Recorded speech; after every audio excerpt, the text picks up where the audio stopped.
This is the Real Change Wilmington podcast, episode 11, inside Clinton County Youth Council with our guest today, Eric Guindon. We absolutely are serving youth who have been affected by the drug epidemic in this world, but also in this county. Just being an after-school youth center and being open from the hours of 3 to 7 is inherently drug prevention. Studies show, and I don't have all the specific numbers or anything, but that after-school time is when drug experimentation happens, specifically for kids in middle school and high school age. What is going on, everybody? This is your host of the Real Change Wilmington podcast, Dustin Pierce. And I'm Emily Spencer, the co-host. So this was an interesting podcast because obviously it has to do with youth and students, so it had to be a bit more polished than typical episodes people might be used to. Like I said in the podcast, I used to live right across from the youth council and had no idea what they do. So it was cool to get an inside scoop and hear the history of the organization and what they're doing and what some of their needs are. Emily, what did you take away from the podcast? That they really embrace kids from all walks of life. Eric states frequently that they serve the at-risk youth, but it's not just about at-risk.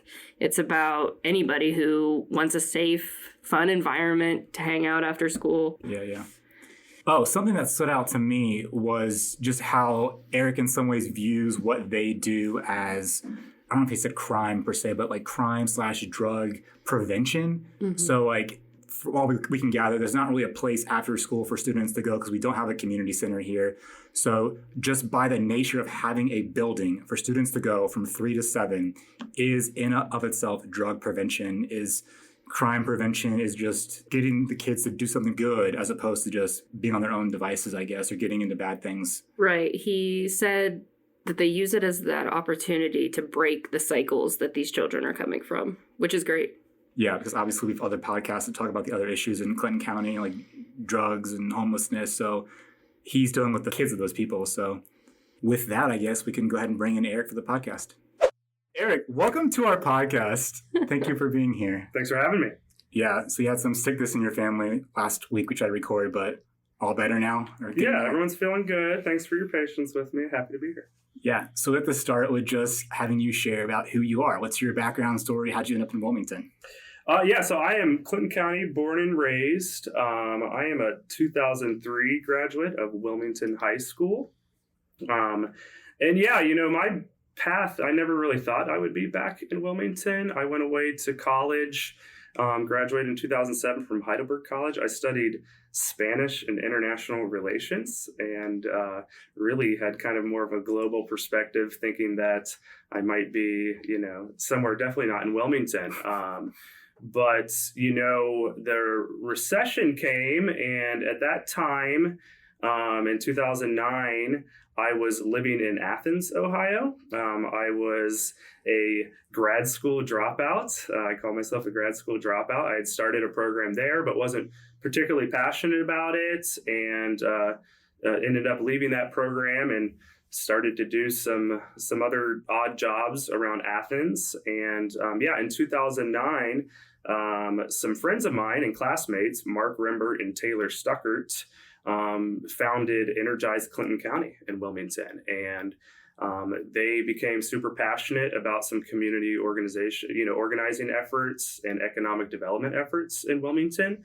And I was pretty inspired by the work that they were doing. And later in 2009, an opportunity came through Wilmington College, which was an AmeriCorps program called Grow Food, Grow Hope, which still exists at Wilmington College. And so, that was kind of my re-entry into the community. So I signed up to do a year of service with AmeriCorps at Wilmington College.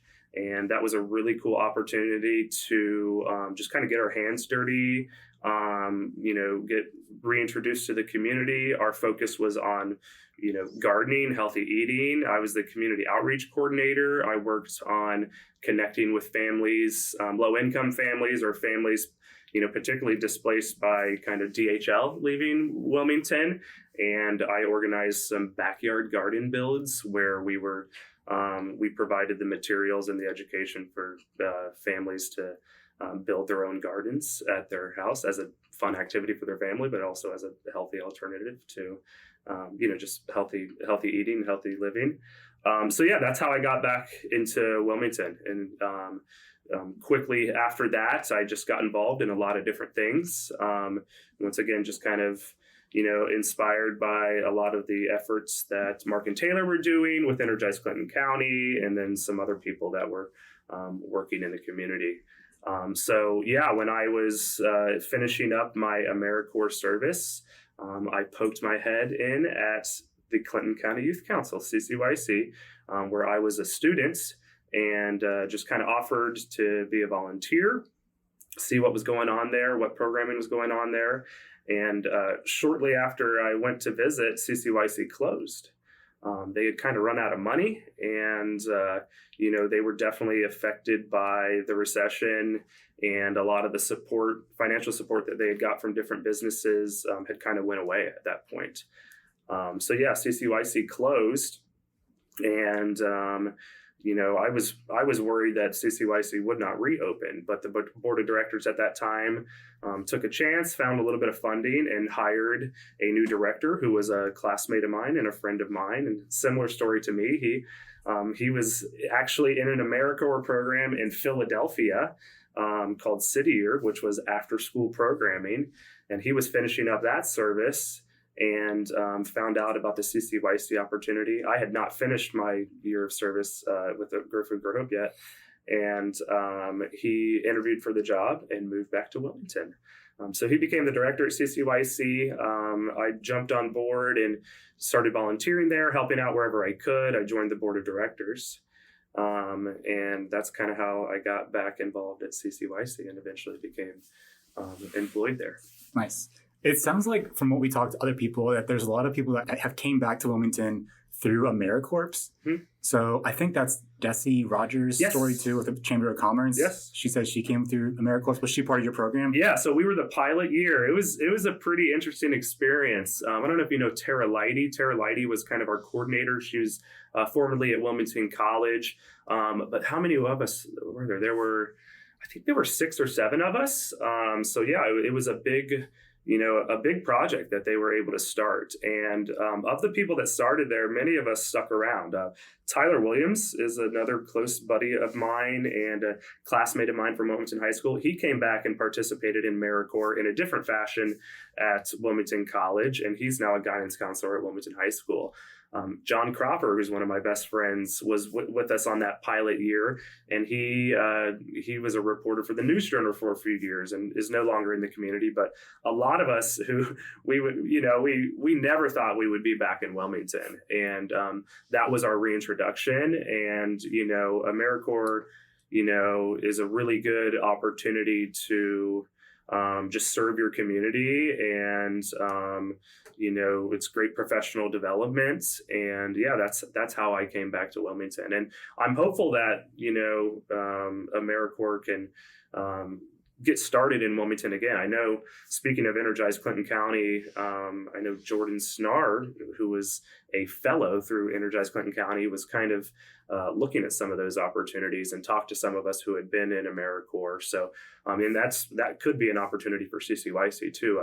I've sat in on some webinars and haven't pulled the trigger on applying to be a site for AmeriCorps. But yeah, I also think about, some of the kids that I serve at CCYC. You talk about gap year, where if you aren't wanting to go to college right away or not sure what you want to do right out of high school, AmeriCorps is a really good option. I've had some other friends who have done AmeriCorps and have gotten to travel the country in different capacities, doing relief work and all types of things. So yeah, I'm a big proponent of AmeriCorps. Is a great way to, like I said, get your hands dirty, serve your community, and great professional development for your career. So I assume that AmeriCorps was here at the time that you joined because of the DHL pulling out and Absolutely. the crisis here. Yeah, I mean, that's how a lot of us came back. There was, total economic devastation in this community. And we're still seeing the effects of it. And though, Wilmington has, recovered in a lot of ways, there's still, or Amazon's here now, and some of those jobs have started to come back. DHL, or Airborne Express before it was DHL. So many families depended on that employment for really solid income. I remember my brother worked there part-time. I always remember stories of maybe farmers or people that would work there part-time as a way to get insurance, have a little extra money for their families. You could raise a family and have a very good income working at Airborne or working at DHL. So yeah, it was a really weird time, post-recession being in Wilmington, because there was a lot of uncertainty. There was a lot of maybe kind of soul searching on what is the identity of Wilmington. And that's what I feel like Mark and Taylor through Energize Clinton County, they kind of, focused on that and did a lot of community organizing to bring business leaders together to say, hey, what is our identity, and start some projects, take some risks, and not just feel sorry for ourselves and say, oh, remember when DHL was here, remember when Airborne was here. Let's be proactive. Let's work together. Let's think of other ideas. And, looking at it, over 10 years, I think they've made a bunch of strides. I think Wilmington has recovered a lot. I mean, when I first moved back here, the downtown area in Wilmington was, half the storefronts were closed, so there's a lot more stuff going on, which is exciting, but there's still a lot of work to be done. So yeah, well, it's cool that you guys kept your talents here in Wilmington. Yeah. I'm sure the community appreciates that.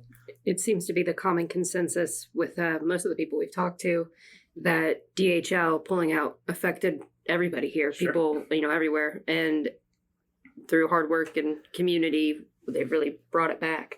Mm-hmm. So let's get into CCYC. Tell us the history of the organization, starting with what it was before, I guess. Sure. So CCYC is Clinton County's only after-school program. So CCYC was founded in 1997. And at that time, it was not an after-school youth center yet. It was just some events and activities. It started as Fun Night. Fun Night was a monthly dance held at the Clinton County YMCA. And the intent there was to host a positive activity for middle school and high school age students. Kind of the reason why CCYC was created, as I understand it, was a lot of kind of the gang violence that was happening in the mid 90s and really, across the country. But it even spilled over into little tiny Wilmington. So some different community organizers came together to say, hey, what opportunities do we have? What are we doing for our youth to have positive activities? And that's kind of how CCYC started. So it started as the Fun Nights, which was a dance, an opportunity for kids to come together, play basketball, swim. There was karaoke at Fun Night. That was fun. I participated in that. I was a middle schooler, high schooler when CCYC started. And so those events happened for a couple years, and some of the leaders within the early years of CCYC really saw a need for an after-school youth center because there wasn't one. And in 2000, through a donation from the city of Wilmington, CCYC began its after-school youth center at the old Main Elementary School building, which is at 302 West Sugar Tree Street in Wilmington. I can say since 2000, CCYC has been running free after-school youth services at their youth center. And that's pretty amazing that they've been doing that for 23 years as an entirely grant-funded organization. So you mentioned that there was no after-school program for students, but you were holding at the YMCA for a while. And I hear from a lot of people that is something that the community misses. So sure. I grew up going to the YMCA, and the YMCA is such an important part of any community that values health and wellness and quality of life. So I think about all my experiences at YMCA that's where I did organized youth sports. That's where I learned how to swim through swim lessons. That's where CCYC kind of began too. So, in the early days of CCYC, they were doing or not just the early days, but for 10, almost 15 years, CCYC continued to do those Fun Night events at the YMCA. And it was a great facility to play basketball, go swimming, dance, just a great community center for young people to go be in a safe environment. CCYC started as an after-school youth center, just to kind of focus on, our mission, which is to help youth make healthy choices. We accomplish that by being a safe shelter. I try to stress that we offer year-round services. We're open 5 days a week, Monday through Friday after school hours. So we open up right around 3 and we stay up until 7 p.m. every single day. 5 or 6 years ago, we started opening up during the summer too. So I can definitively say that we provide year-round programming, and we're really proud of that. So in the early days of CCYC, there were lots of different, enrichment activities and positive programming focused on at-risk youth, and some community service opportunities. But also we had the YMCA, which was a place more for recreation and other opportunities. So, when I got involved at CCYC and started working there in 2013, that was about the time that the YMCA was starting to fall on some hard times. And then the YMCA ended up leaving, or not leaving, but there was a proposal to build a new one and it didn't really happen. I know that when I was working at CCYC, we saw an increase in our participation after the YMCA closed. When I was a youth in middle school, before the CCYC Youth Center was open, because I was in middle school in the late 90s, CCYC didn't open until 2000. The YMCA was my after school youth center. I remember riding the bus to the YMCA and, playing basketball, swimming, playing racquetball, doing other activities until my mom was off work and could come pick us up. It's a bummer that we don't have, a wellness center, a YMCA in Clinton County anymore. And I know there's a lot of people working towards that goal and lots of different proposals and, hopeful projects that we can make this happen in our lifetime. I see it as a big detriment right now to wellness for the entire community, but specifically youth, to have a safe place to recreate, exercise, be healthy. We definitely miss the YMCA. Yeah, so until we do get something like that, you guys are filling the gaps a little bit there with students. As best as we can, we don't have a gym at our facility. During the warm months, CCYC sits on 5 or 6 acres, so we have lots of green space. We have a basketball court, we have a disc golf course. We're right next to the bike trail, so we ride bikes on the bike trail with our youth. We help kids out with bicycles. We give out bicycles through partnerships with some local businesses who might donate bicycles to us, or grants that we might write. I always say I catch myself in the winter months when we're at CCYC and, it gets dark super early. It gets dark at 5 o'clock. We're open till 7 and, kids want to be kids. And I'll catch myself maybe, asking a kid not to run in the building, but really in the back of my mind, I'm thinking, where else can they go? I mean, there's no indoor facility that they can go and be a kid and exercise and do that's accessible. Now, we do have some gyms and private gyms in Wilmington, but as far as like having a basketball court or an accessible swimming pool, there isn't one in Wilmington. It's a bummer that we don't have that anymore. So yeah, CCYC tries to fill in the gaps, but realistically, we don't have the amenities at our youth center to really fill in those gaps. It'd be nice if some of maybe the churches who have the facilities like the basketball courts could put on some more programming for like students to get that kind of exercise. Or I know basketball's not the only thing kids like to do, but they have the space to do stuff fun. Sure. We partner with a lot of churches and we have a lot of support from the churches here in the community. And that's something that we've done that before. And that's definitely worth looking into. But really hopeful that we can, make get a real wellness center or a YMCA back in this community, because it's what Clinton County really needs. Yeah. So you gave us a tour of the facility before we started recording. You guys do a ton of stuff. So let's go through some of it. First thing is you guys do after school snacks. You have a full kitchen and you even do some food courses or teaching.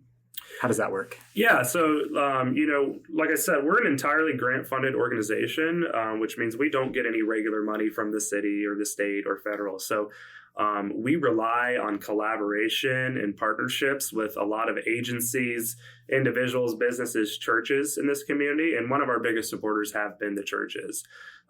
So we have a supporter called Church Women United. It's a network of churches throughout the county. And generally throughout the school year, a different church will sponsor us each week. And they're either making a financial contribution to us so that we can go and get groceries, or they're purchasing the groceries for us and donating them to us. So each day at CCYC, after school, so when students are arriving between 3 and 3:30, we offer usually some healthy snacks, maybe some fruit, veggies, granola bars, something like that for them to snack on right after school. And then every day between 5 and 5:30, we are serving either a larger snack or an actual meal at CCYC. So yeah, like you said, we have a fully functioning kitchen at CCYC. We do healthy cooking classes at CCYC. One of our other partners is the Ohio State Extension Service. So we've worked with the SNAP Ed Community Coordinator for over 5 years now. So that is an individual employed by the Ohio State Extension. And they usually go into the schools to teach usually like elementary age students, just healthy options, healthy, recipes, things like that. So that's been a partner of ours, and they come into CCYC to cook with the kids, teach them budgeting, teach them healthy recipes, and really just kind of make it a habit and include them in preparing meals. Each day when we do our snack or meal, between 5 and 5:30, we also host we call it our community meeting time. So it's our time for students to come join us in the cafeteria. We do announcements. We really give students an opportunity to maybe share about any upcoming events that they're anticipating, looking forward to. We also use it as a time to maybe talk about any issues that are going on, or talk about hard stuff and address issues. So it's kind of our commitment or attempt at a sit-down meal. Because for a lot of the students that we serve, that might be their last meal of the day, so that's why we kind of try to offer healthy options, offer more of a meal rather than just snacks. I always joke kind of that in my early days at CCYC, a lot of the churches and they mean so well, but sometimes they were just dropping off big canisters of Hawaiian Punch and Little Debbie snack cakes, which we appreciate and the kids love it. But over the years, we've really tried to build up a relationship and communication with our churches to say, hey, we would really like some healthy options. And obviously, when we shop for ourselves and have the donations, and to do that, we are trying to offer real food. We have a great group of salad eaters at CCYC. And that's a partnership I've been meaning to talk about. I need to get out to Bright Farms and see if they might hook us up with some lettuce, because we try to offer a salad, a veggie, a fruit every single day at CCYC, and when it's offered and it's available, the kids eat it for sure. And there's always going to be some kids that are picky and might turn their nose to it. But we've seen it over the years that when we make it a habit of providing healthy options, the kids are going to eat it. And then the bigger picture with that was that we put a backyard garden in at CCYC, or a community garden at CCYC, back in 2017. So during the summer, as we're harvesting stuff out of our own garden, which the kids are a part of, they help us plant the garden, they help us maintain the garden, water the garden.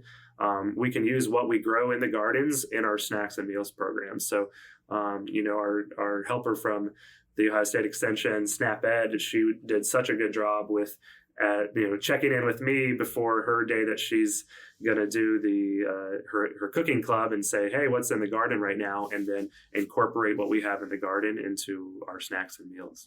So what's the kids' favorite meal? I have one student, Eden, who we love, who would, if I let him, we would have Caesar salad every single day. Sounds like my kind of kid. Yeah. So we could go through, you get those like those Caesar salad kits from Kroger or whatever. We could go through 3 or 4 of those every single day if we had the budget for it. But no, they're kids. They love chicken nuggets.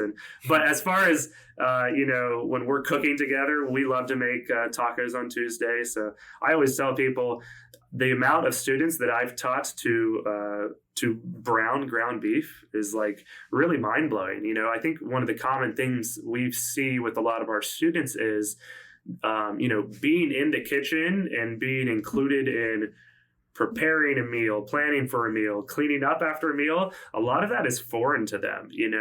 I think I've had many students who have told me, oh yeah, I'm not allowed to cook in the kitchen. Maybe that's because their parents are at work and it's a safety issue and they tell their kids, stay out of the kitchen because, maybe they just want to make sure that nothing, bad happens in the kitchen or whatever.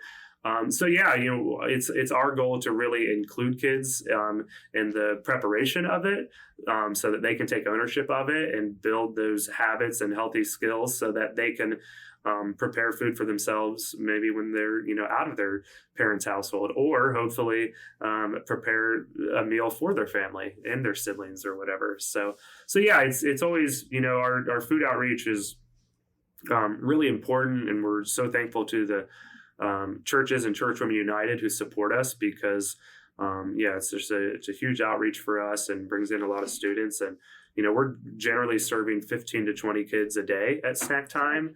So that's a lot of meals that we're serving. And, it's just a real joy to include the kids in the preparation of it and see them build cooking skills. And what does that mean for the kids to get to eat with you and talk with you? I'm sure that means a lot to the students. You hear stories about that's impacted them later on. Or...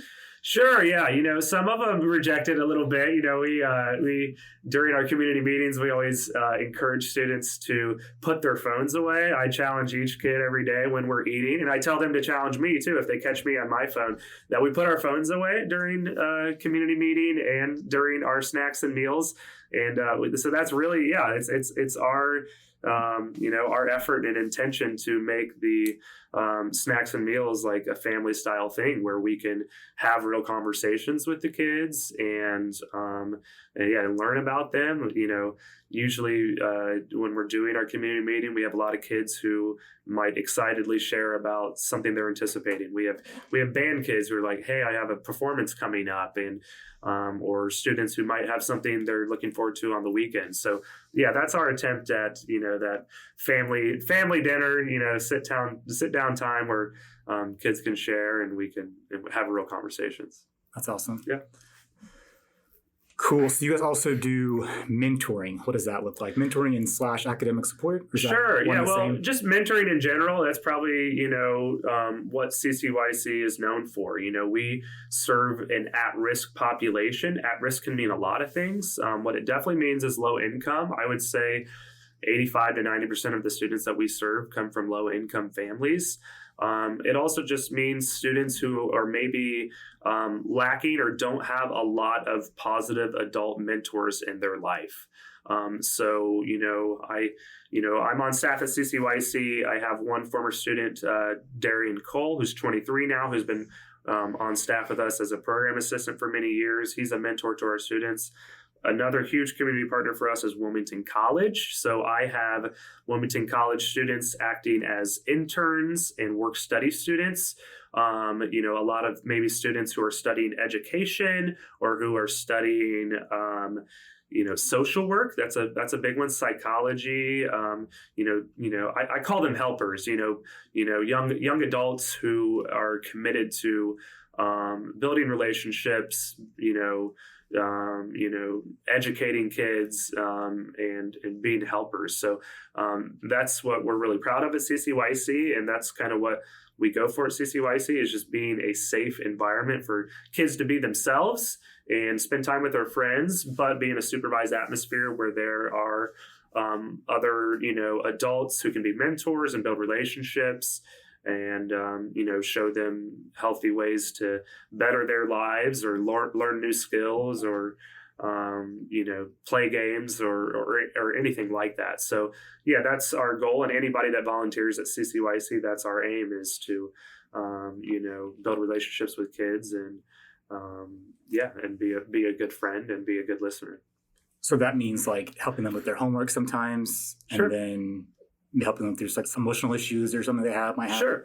So academic support is one of our outreaches. Though it's I always say that CCYC, we're definitely more of a social organization rather than educational or academic, if you will. But yeah, we have a dedicated tutoring program at CCYC. We have a computer lab at CCYC. We give away, school supplies year round. Our big goal with our academic support is just working with kids to take ownership of their own grades. When I first started at CCYC, over 10 years ago, access to the internet was one of the biggest issues that a lot of our kids faced. So our focus there was that we had our computer lab and gave students the opportunity to check in on their progress book, which is their electronic grade book. And kind of the years before progress book, it was really easy for when we would engage students about their academics for them to say, when we'd ask them how their grades are, they would just say, I got A's and B's. I'm doing okay. But there was not very much accountability with that. With Progress Book, which is an electronic resource that shows you exactly what your grades are at any given time, and now with Chromebooks and Google Classroom, any student can use our internet to really have a definitive look about what their standing is academically. So, we do homework help at CCYC. We do some tutoring, but our big goal is to just get students to make a habit of checking in on their grades, checking in on their assignments, prepping for tests or things like that. We're proud of that too, that we have that resource. Times have changed for sure. In the early days, the computer lab was a big hit because so many students did not have internet at home, or they did not have a phone, or did not have a laptop. Majority of students in the county now do have a Chromebook in the middle school and high school, and most all kids have some access to a cell phone. So they can even check their grades on the Progress Book app on their phone, or just use our wireless to bring their Chromebook to CCYC. That's definitely one of our outreaches that we put some emphasis on. So we call it academic mentoring for sure. So. That's cool. So you said it used to be the computer lab was the most popular spot. What's the most popular spot these days? The most popular spot. I mean, when the weather's good, it's outside. Our youth center is situated right along the bike trail. We have about 5 or 6 wooded acres. We have a disc golf course at CCYC. We have a basketball court at CCYC. We ride bikes at CCYC. We skateboard there. So when the weather's nice, like it was yesterday, it was 70 degrees outside, we really encourage everyone to get outside. And that kind of goes back to my conversation about, not having a YMCA, because recreation opportunities are pretty limited in Wilmington and Clinton County when the weather's not nice, But inside CCYC, we have a great big multi-purpose area, cafeteria area where we have pool and ping pong. We have video games, so we have a Nintendo Switch, and that gets used up a lot for sure. The kids love to play Nintendo Switch. We also have a music room, so we have a lot of kids who are musically inclined this year. We offer free guitar lessons from a local musician named George Bird, so he's on staff with us too, 1 day a week. I'd say our most popular areas are probably the music room and the multi-purpose room. Nice. And the music room is also a bike shop too? Is that the bike shop room? Yeah, bicycles have been an important part of CCYC because we saw it as, a bigger picture of access to transportation. A lot of our students walk to CCYC or ride their bikes from school to CCYC and then home. A lot of that is because maybe they live fairly close to CCYC, but a lot of us students that we serve, their parents either don't have a car or they don't have reliable transportation, or they might not be able to get picked up by their parent each day. We put some focus on that, and a couple different times we've gotten some grants through Health First Foundation and some other, local grant opportunities and foundations to purchase bicycles and just give new bicycles away to our students. We also have an unofficial bicycle shop at CCYC where we can work on bikes. We're fortunate that George Bird, our music teacher, also is a bike guru. We've helped a lot of students with, maybe doing safety checks on their bicycles. A big one we see is students have a hand-me-down bicycle that might need some work, the brakes might need tuned up a little bit. Or the one that happens the most is they pop a tube in their tire, and then they either don't have the knowledge on how to change that themselves, or they don't have the ability to run out to Walmart and get a new tube for their bicycles, or they just need that guidance and assistance to learn that skill. So we've changed so many tubes in bicycles and just worked on making sure that kids have access to bicycles. Like I said, we're right next to the bike trail, so that's another exciting recreation opportunity at CCYC. And we love to go on bike rides with the kids, so we'll go on group rides to the end of Nelson. But now with the trail extension, we've even gone on longer bike rides. So when I think about future programming, we think even bigger picture with bicycling of potentially doing field trips to Yellow Springs to maybe ride from Xenia to Yellow Springs. That's a great bike trail, and we're really hopeful. And speaking of another one of our partners, the Clinton County Trails Coalition, that eventually Wilmington will be hooked. Our bike trail will be hooked up to the wider network of bike trails. Transportation is a tough one for sure. So, did you tell us when we were at your facility that you guys had a new van or something that you got? Yeah. So, when I first got involved at CCYC, we had a very old church van that had been donated but was not very safe. So we ended up getting rid of that. But back in 2019, I believe, through one of our church supporters, I was giving a talk at a very small church with a congregation, probably less than 10 people on a regular basis. So, but at the end of the talk, after I was done talking about CCYC, one of their members asked me what some of our needs were, and I was talking about transportation. And a member of that congregation purchased us a 15-passenger van, which was a huge donation and a big need of ours. So we do have a 15-passenger van. We do offer rides home in the evening. So some of our students who might live a little further away from CCYC, as long as it's within the city limits, we do give rides home from CCYC. And what we've used it for the most is field trips. So we've really been trying to offer more field trips for our students the last several years. We do that throughout the summer. And then during the school year, we're trying to do field trips about once a month. We just went to Roller Haven on President's Day recently.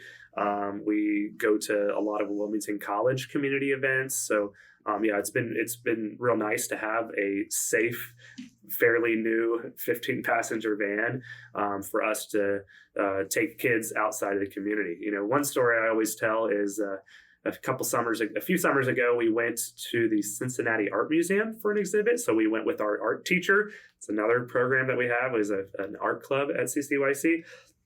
And as we were driving down and getting closer to the art museum, we were going to get lunch before we went to the museum. And I was chatting with some of my students about where we wanted to go, and we were pretty far all the way down in Cincinnati. And it came up that one of my students had never been outside of Ohio in their entire life. So we decided to go to McDonald's just across the river in Kentucky, so that student could say that she had been outside of Ohio.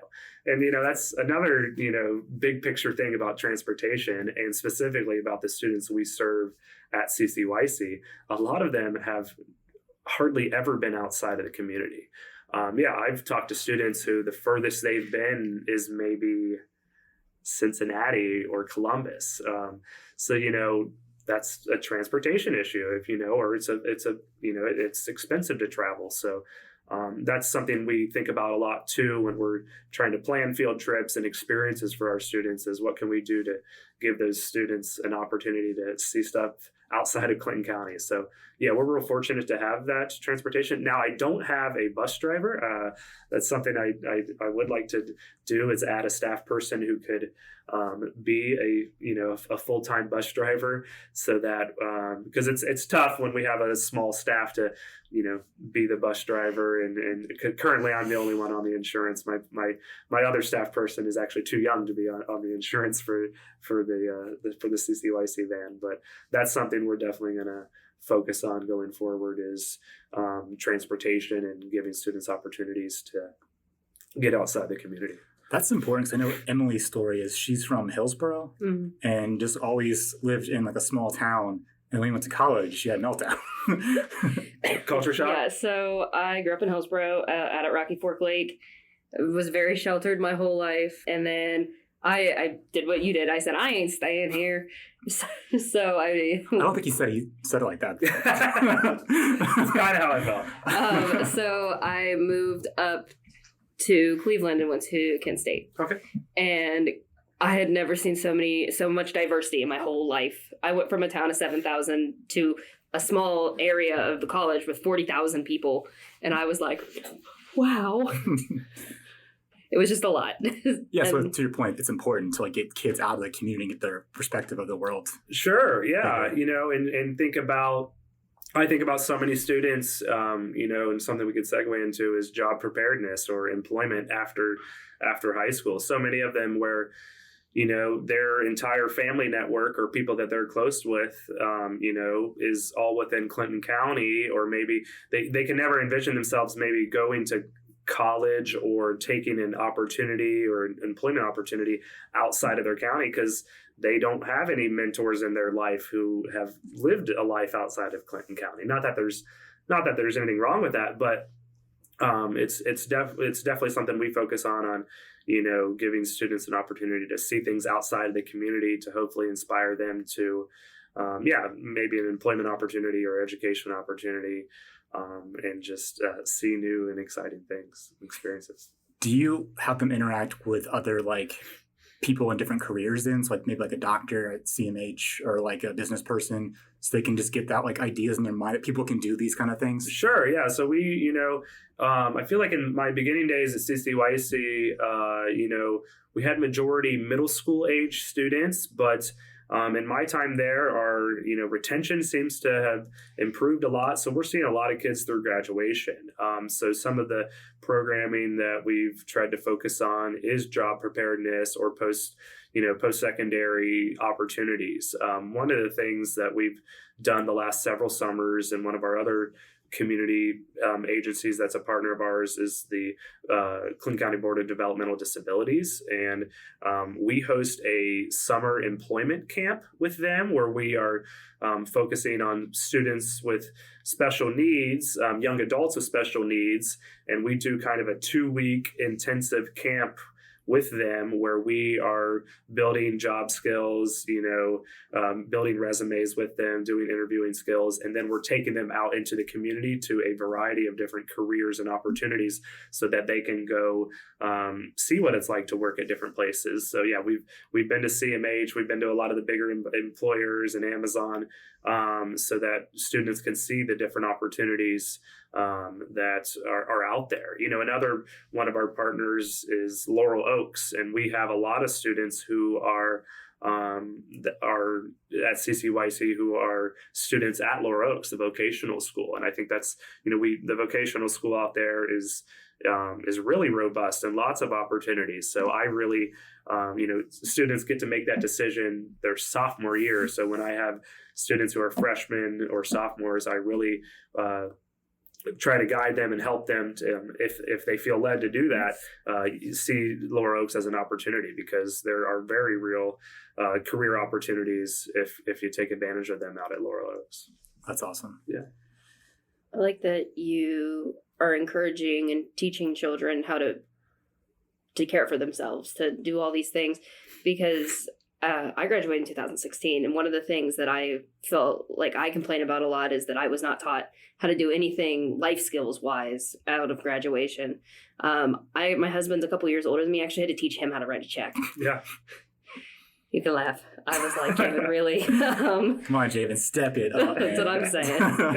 But it sounds like that's what you're doing, is you're telling these kids, just because you're not given the same opportunities as somebody who is prepared from the get-go doesn't mean you don't deserve it. Sure. As a support system at their home, maybe. Sure.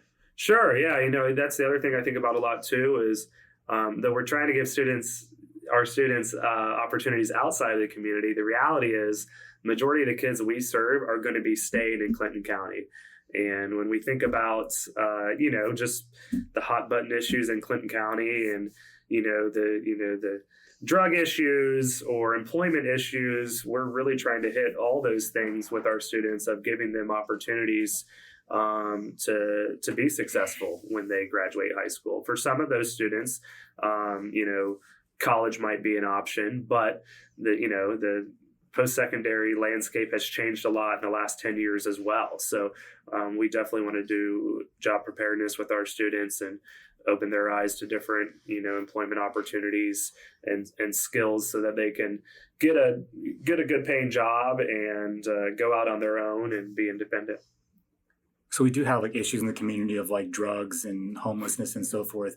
Do you see yourself helping to break that cycle for some students who obviously their parents might have some of those issues, So absolutely. One thing I always do is just running a youth center, I check the active inmates list a lot for Clinton County. And, over the years, a lot of the students I serve, I see those names in the active inmates. So, absolutely we do. You see their parents or them themselves? Their parents. Gotcha, So, gotcha. Thank you for that clarification. But no, yeah, we absolutely are serving youth who have been affected by the drug epidemic in this, in this world, but also in this county. Just being an after-school youth center and being open from the hours of 3 to 7 is inherently drug prevention. Studies show, and I don't have all the specific numbers or anything, but that after school time is when drug experimentation happens, specifically for kids in middle school and high school age. Now, we do partner with agencies who do some specific drug prevention activities with our youth, but just being a after school youth center open 5 days a week during the academic year, 3 days a week during the summer, so year-round programming, that is drug prevention every single day. It's something that we definitely focus on, and it's a very real thing and a scary thing.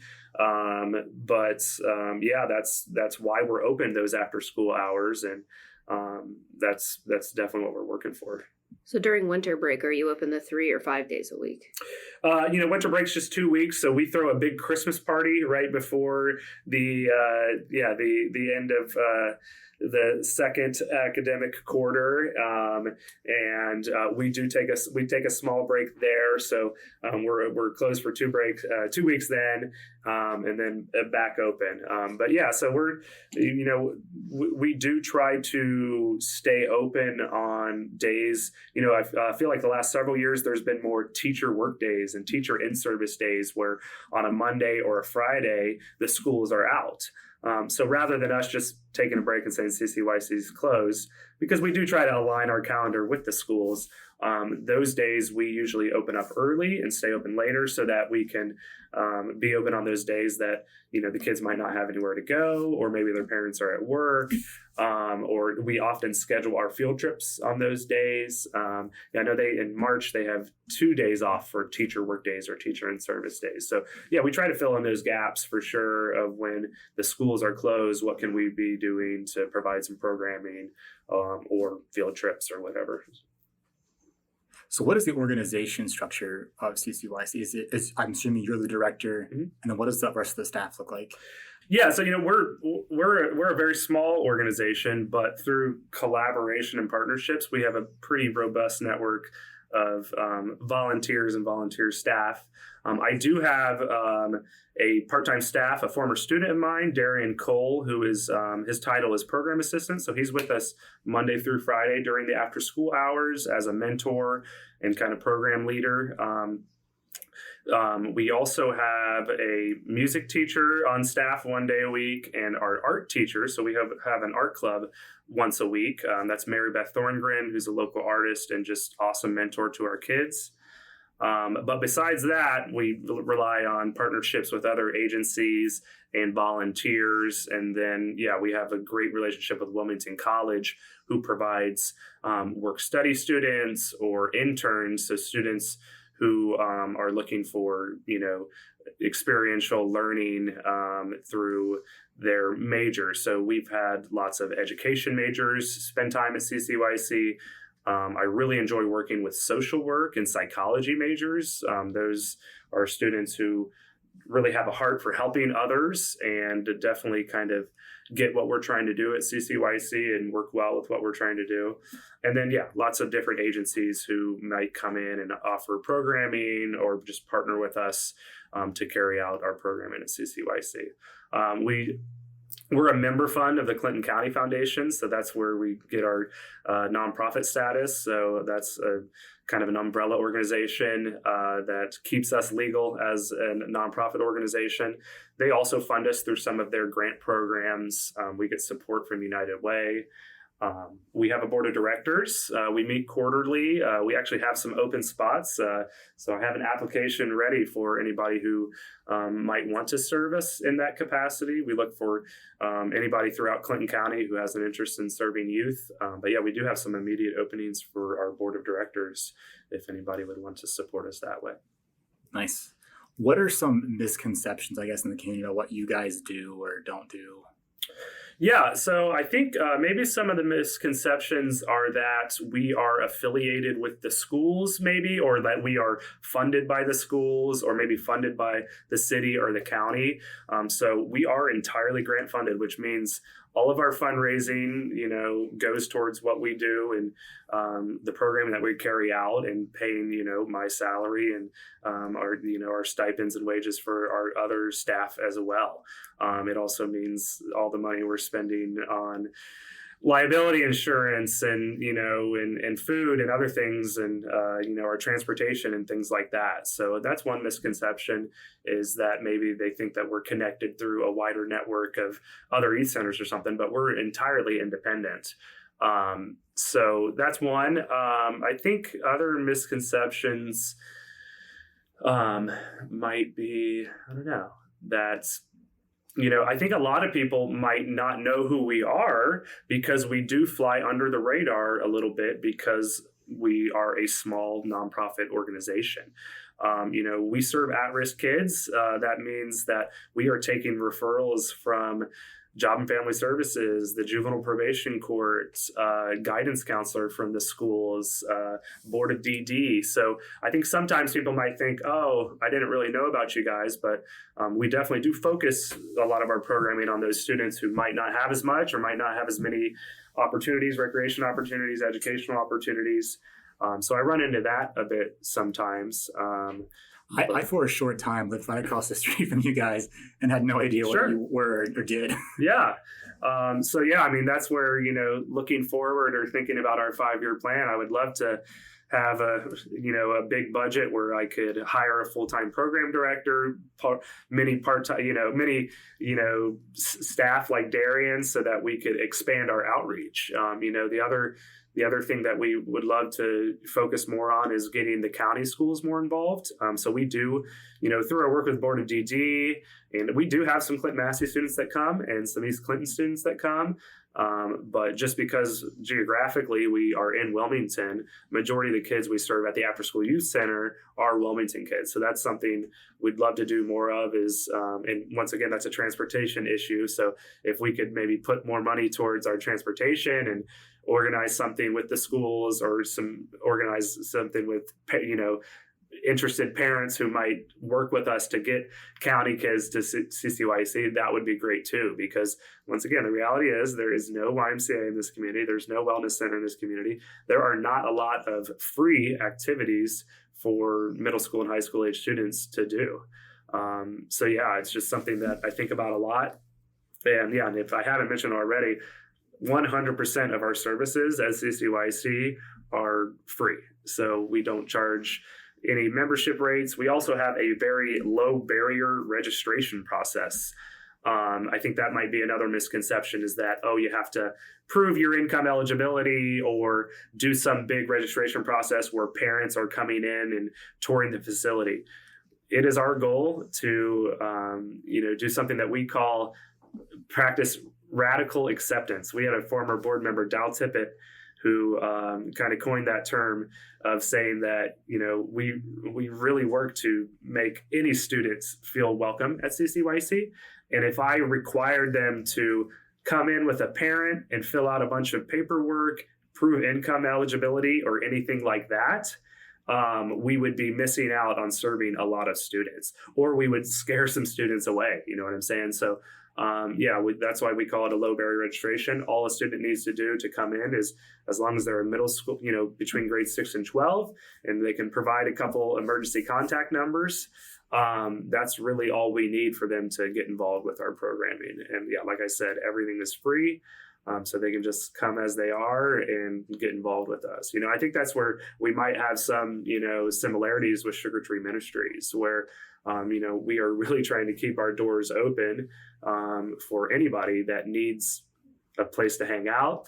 I mean, I don't even want to discount the fact that, in the winter, when it's cold out, we are a safe, warm place for kids to hang out. In the summer, we're fortunate to have air conditioning, so we're a cool place to hang out during the summer. So, that's why we're proud that we offer, year-round services and are that safe shelter for, middle school and high school age students. So before I came to work for Dustin, I actually worked in social work. And I worked for other places in town and for myself. And when you work with at-risk youth, a lot of the times you find that a lot of your children will have behavioral issues. How do you handle behavioral issues out at the CCYC? It's always a constant struggle, specifically with the kids that we serve. We do it by building partnerships with other agencies or building, volunteer, from Wilmington College, our interns who have that heart for service and have that heart for helping youth. So an example is, we've always had a partnership with Talbert House Prevention Services. So they have prevention specialists who are trained in working with these type of behavioral issues, and they're involved with our programming. We do referrals. So if we have some students who are having serious issues, we try to connect with their parents. And if they're not already getting mental health services, we try to connect them with that. But at the same time, like I said, we practice radical acceptance. So we have some students who have major behavior issues, but we work to make them feel welcome at CCYC, while always at the forefront, making sure that we're creating a safe environment. But always keeping an open dialogue. What I might lack, and maybe I'm not a disciplinarian at CCYC, but we always keep an open dialogue with our students, whether, we work with middle schoolers and high schoolers. I mean, bullying is always happening. So I always call it out when I see it. At our community meetings, when we're eating a snack or a meal each day, we bring up these issues. We keep that dialogue open and really, try to build those relationships with students so that they can trust us and be honest with us and talk about those things that, that they might be struggling with in their life. But then, obviously, working with the trained professionals too, and trying to connect them with them too, if that's needed. One thing that we like to ask our guests as well is areas that they see for improvement. And this isn't like to put you on the spot, but just like to be vulnerable with the community. Like, hey, this is something that we can do better, or something that we're striving to do, or maybe a vision question too, like areas for improvement and maybe vision for the organization. Sure. A lot of those, being a small organization, there's, visibility things, like I said, a lot of people don't know who we are because we're a small organization, but we definitely want to make sure people know who we are and make it so that students who are age eligible can come to CCYC, because I'm sure we're missing out on some students who would love to be at CCYC who might not know about us. So, we advertise through Facebook and Instagram and within the schools, and I go and speak at lots of different groups to let people know who we are, but definitely need to tell our story more so that people know who we are, and not just students, but then other community members who might want to support us. Because often when I get new supporters, they're like, "Oh, I didn't know who you guys are or what you do." So visibility is definitely one of them that I want to make sure people know who we are and what we're doing. Increasing the amount of participation from county schools is another big one that I want to focus on. That's something that, when I was a youth at CCYC back in the day, and going to the fun night events, there was a decent representation of all the county schools, and they, At that time, there was a little bit more maybe flexibility with transportation, and some of the schools were even busing kids into the after-school youth center. So we'd like to put more of an emphasis on building our county-wide network of hopefully getting some parents or youth-serving people involved with us so that we can come up with a plan to get them to CCYC and take part in our programming. Once again, it always comes down to transportation, which is very limited in Clinton County.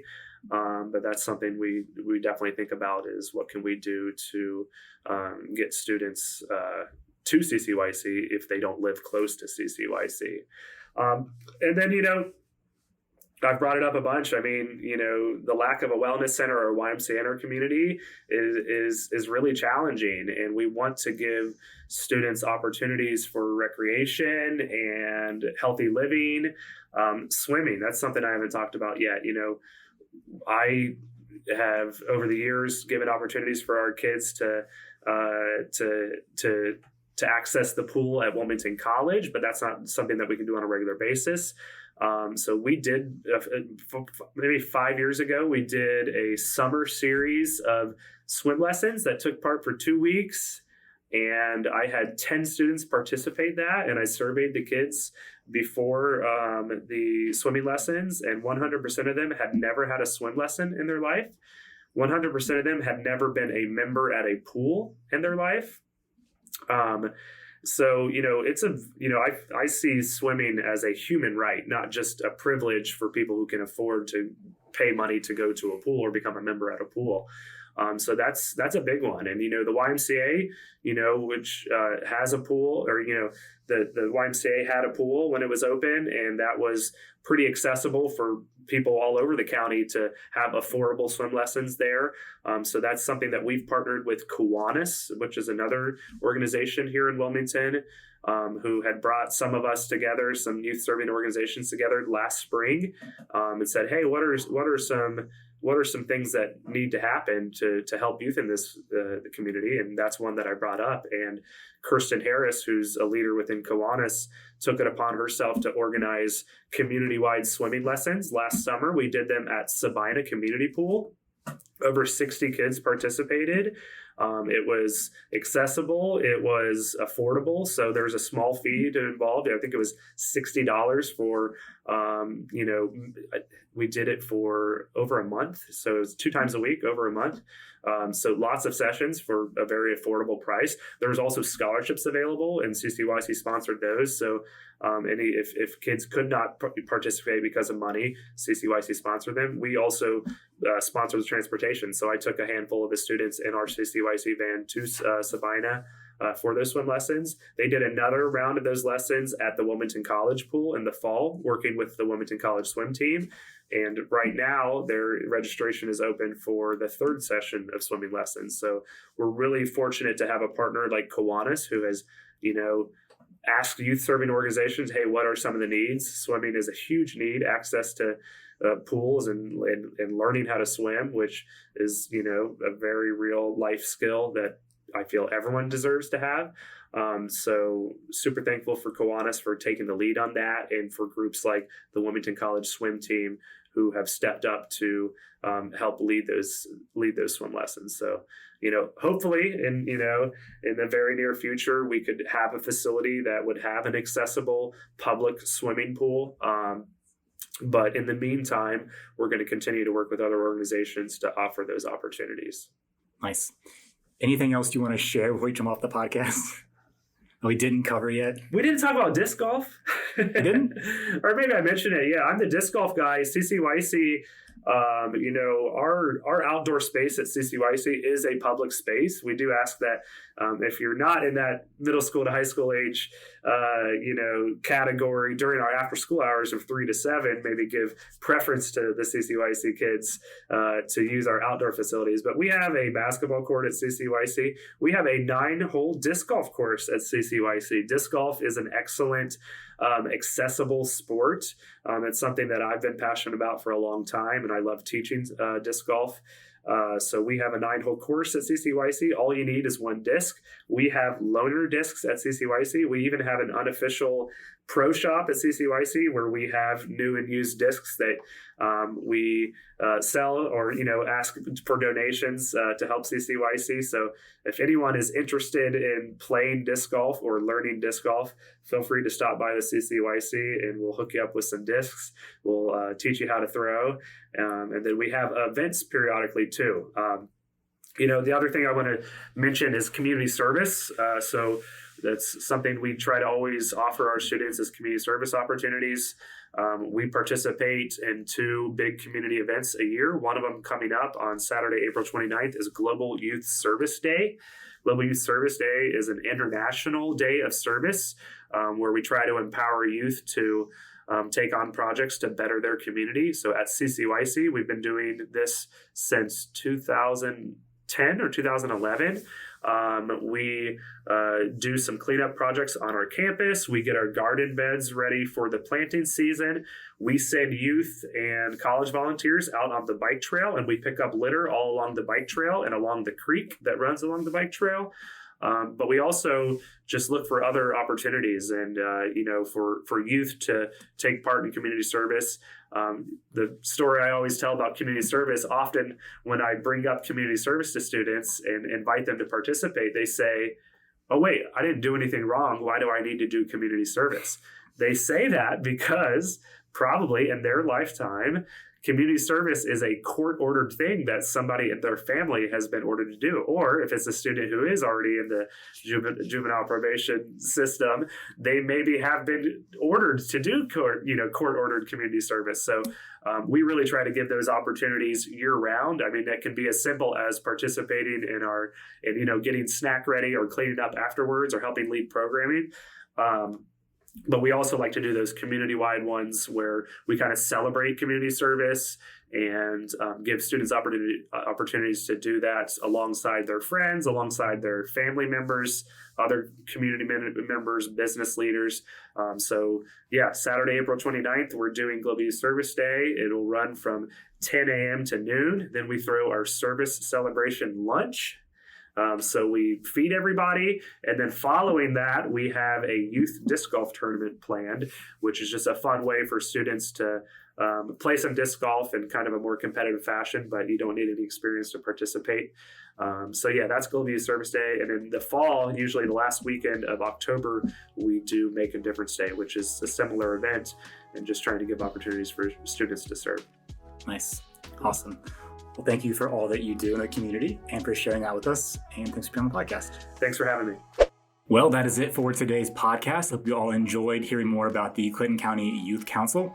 And if you have any other questions, feel free to reach out to Eric on Facebook or Instagram. And is there any other way we can reach him? You can reach him by email, Eric Guindon, GUINDON @gmail.com.